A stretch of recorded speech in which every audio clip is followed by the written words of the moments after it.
The year is 1990 and the date is 6th December.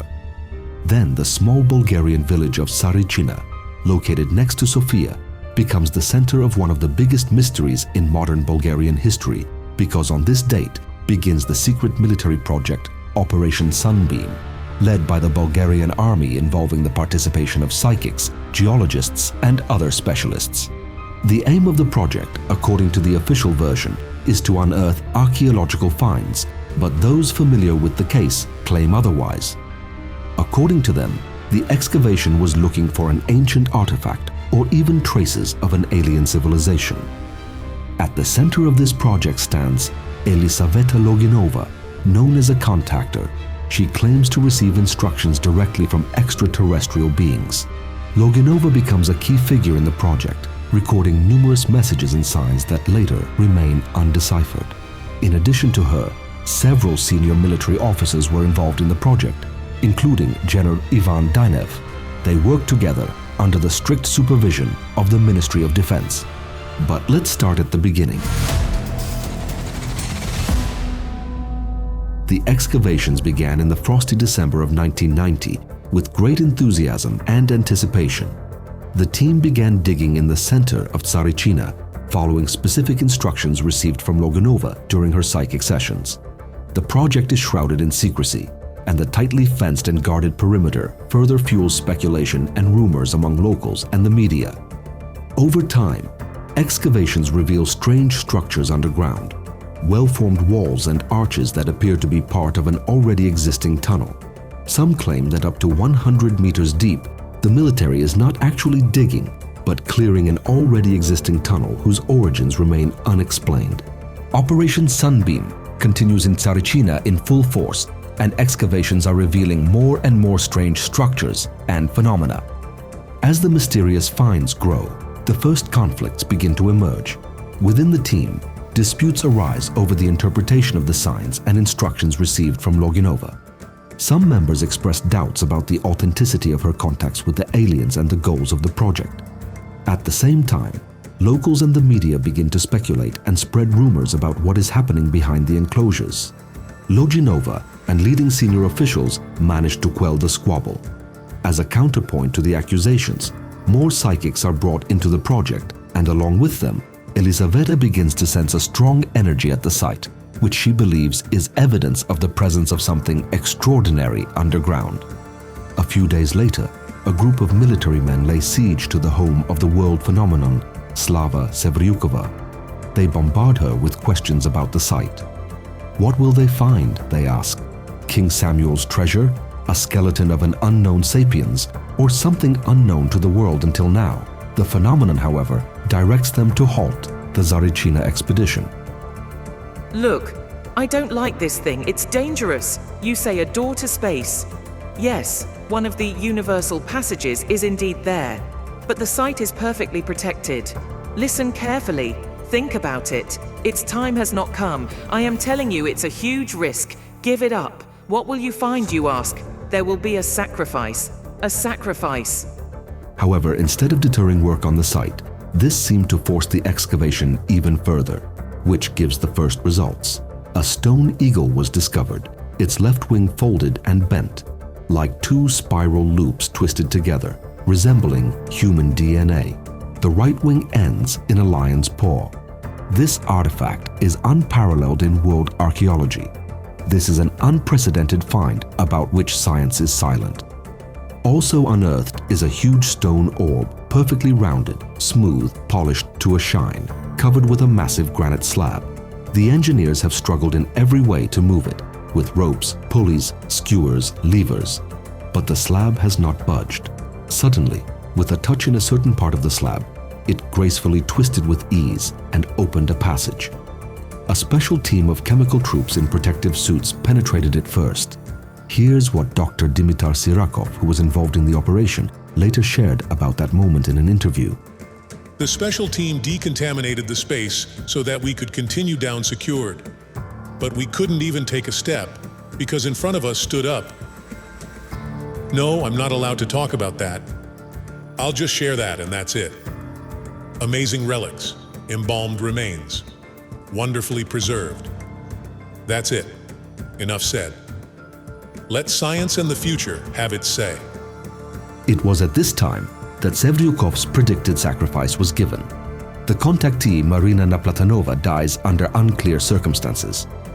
After the big breakthrough, however, everyone is puzzled what to do. In an urgent meeting with the world phenomenon, the prophetess Vanga is forced. However, she sternly scolds them. How can it be? Oh God, military, bravo! The mine is piling up over the tunnel. Why, I ask? Do you want to collapse? Clear out. Quick. Do you want casualties? You'll reach a capsule. What are the contents of it? Preserved. You don't know if the capsule is pressurized. What are you going to do with that monkey? Neither man nor woman. If the airtight lid is opened, that creature may revive from thin air.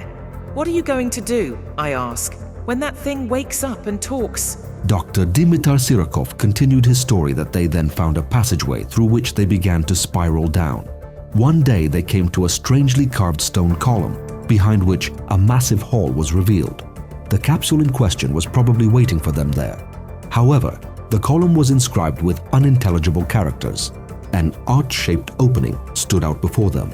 According to the doctor, it was a gateway to the universe, a shortcut. Leaning into it, however, they could not take a step. It was obviously too early for the capsule, or they were simply forbidden to reach it. As the excavation progresses, project participants begin to observe more and more unexplained phenomena, light anomalies, unidentified flying objects, and strange sounds. Some team members even began to experience health problems, but one event will upend the history of the project forever. On May 12, 1991, at approximately 10 p.m., the duty officer reported to General Binev that they noticed a strange object in the sky. He immediately went to check it out. In less than 5 minutes, he returned and reported that a spacecraft was about to land. The military came out of the vans and started to keep an eye on the alien body. Loginova remembers that at that very moment, there was complete silence. The unknown object descended over the opposite hill and came down behind it with only the lights reflected in the sky visible. However, no explanation was subsequently given as to why the craft was not photographed or why soldiers were not sent in the direction of the lights to locate the object. Or perhaps they were already under the control of something unearthly. A few minutes after landing, Loginova asked to return to the van because she felt a strong tension. She began to quickly write out signs sent by the aliens. They were telling her that they were coming from the planet Pluto and needed to enter the facility. But since their influence was very strong, it was best for all humans to go home. No one is to be outside. The officers ordered the soldiers to get into the vans and not come out until further notice. Telepathically, the aliens told Loginova that they would enter the underground gallery. They made it an express condition that no one was to be seen outside while they were in the tunnel. The military complied with the stipulation. According to Elisaveta, the aliens spent about 1 hour in the hole. She then received telepathic information that they were leaving, but that people could come out of the vans no sooner than 20 minutes. When the time was up, the military again noticed the strange lights behind the hill. Again, however, no one went to get a closer look at the unknown flying object. The lights disappeared into the sky, and only then did the military re-enter the tunnel. In several places, they noticed what looked like raking by strange hands of some of the material that was on the walls, but on the various staggered entrances down into the tunnel. 2 or 3 footprints were also found as from steps, but very different from those of men. Elisaveta Loginova herself says that none of this was filmed, and she would not blame anyone who did not believe that it happened. Following the spacecraft sighting, tensions surrounding the Tsarichina excavations are at their peak. The newly appointed Minister of Defense, Alexander Stalisky, after seeing the reports and the costs of the project, orders its termination. In early 1992, Stalisky assembled a committee of scientists, geologists, archaeologists, and historians to evaluate the progress and results of the project. The committee concluded that there were no significant scientific findings and recommended the immediate termination of the operation. On November 19, 1992, the entire hole was filled with gravel and concrete, officially ending the project. This measure was taken to prevent any future interference, and to preserve the security of the site. Despite the termination of the project, local residents and participants are left with the feeling that something significant has been left unexplored underground. Many of those involved in the operation began to experience serious health problems or died under strange circumstances after it was terminated. Numerous documents and reports on the case, the notes of Loginova and her team, and the hundreds of pages filled with indecipherable signs and drawings written under the dictation of the alien forces mysteriously disappeared. To date, there is not a single piece of paper in official institutions to remind of this operation.